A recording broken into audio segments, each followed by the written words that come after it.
Assalamualaikum warahmatullahi wabarakatuh. Air beriak tanda tak dalam. Begitu kata bijak leluhur kita. Orang-orang tua kita dahulu memang suka mengamati kejadian-kejadian, baik di alam maupun dalam kehidupan sosial, lalu menyimpulkannya dalam bentuk ibarat atau pepatah. Sejatinya, itu adalah teori sosial yang sudah teruji. Pepatah ini bercerita tentang orang yang suka bicara tapi tak dalam ilmunya, orang yang suka banyak gaya tapi sebenarnya tak seberapa kemampuannya, orang yang suka pamer tapi tak seberapa yang dia punya, atau orang yang biasa mengklaim segala sesuatu tapi sebenarnya tak seberapa prestasinya. Saudara-saudara, dalam penegakan hukum juga sangat mungkin ada yang begitu. Selalu ingin tampil jadi berita di halaman depan, tapi tak seberapa yang mereka kerjakan. Acap kali pamer penangkapan, tapi lebih banyak sensasinya. Hampir setiap minggu punya cerita di media, tapi tak seberapa hasilnya buat negara. Padahal, penegakan hukum itu bukanlah sinetron atau opera sabun. Dibuat banyak episodenya, tapi kita sudah tahu kemana jalan ceritanya. Bahkan siapa yang baik dan siapa yang jahat sudah jelas tampak dari awal cerita. Penegakan hukum itu kadang memang harus sepi dari drama, sebab dia harus mengungkap kebenaran yang sebenarnya, bukan menghibur publik dengan mengumbar sensasi sepanjang tahapan proses hukum.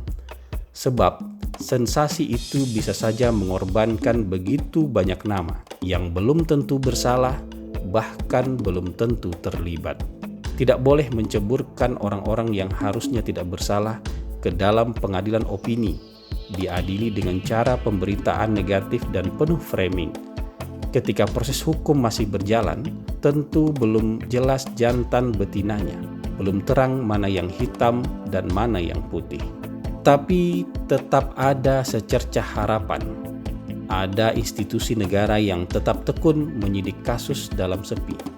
Tidak ada sorak-sorai penonton, tidak ada opera sabun, bahkan tidak ada sorot kamera, kecuali sekadar pengumuman beberapa tahapan yang sudah selesai. Beritanya pun nyempil di pojokan, bukan karena tidak penting, tapi mungkin tak jadi berita populer seperti harapan para penggemar tayangan gosip. Kasusnya bermula pertengahan Desember 2019. Kejaksaan harus bekerja keras karena ini bukan sekadar kasus biasa. Nilainya belasan triliun rupiah dan dengan tingkat kecanggihan kejahatan sektor keuangan yang rumit untuk diurai. Awalnya tentu jadi konsumsi politik, penuh rumor dan seperti kuda mabok yang menendang ke sana kemari. Tapi karena diurus dengan profesional, semata-mata demi penegakan hukum, dengan segera rumor itu hilang. Yang ada sekarang adalah sepenuhnya masalah hukum. Sudah lebih dari 20 tempat digeledah. Tak ada penolakan dan tak ada drama, karena memang tidak membawa rombongan media dan pewarta. Sebab penggeledahan itu untuk mencari bukti, bukan syuting sinetron yang harus disaksikan seluruh mata penonton.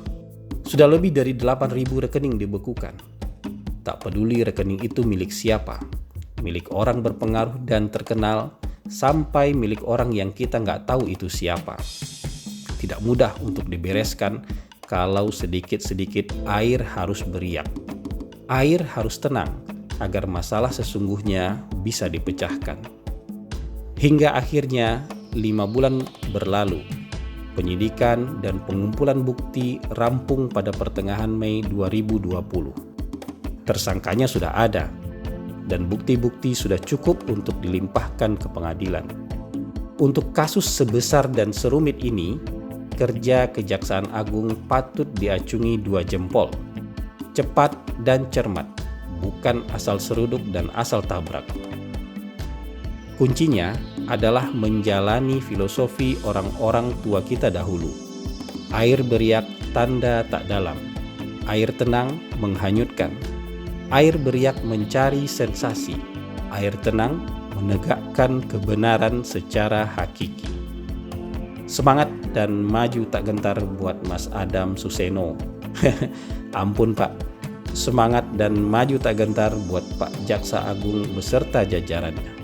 Wabillahi taufik wal hidayah. Wallahu muwafiq ila aqwamit thoriq. Assalamualaikum warahmatullahi wabarakatuh.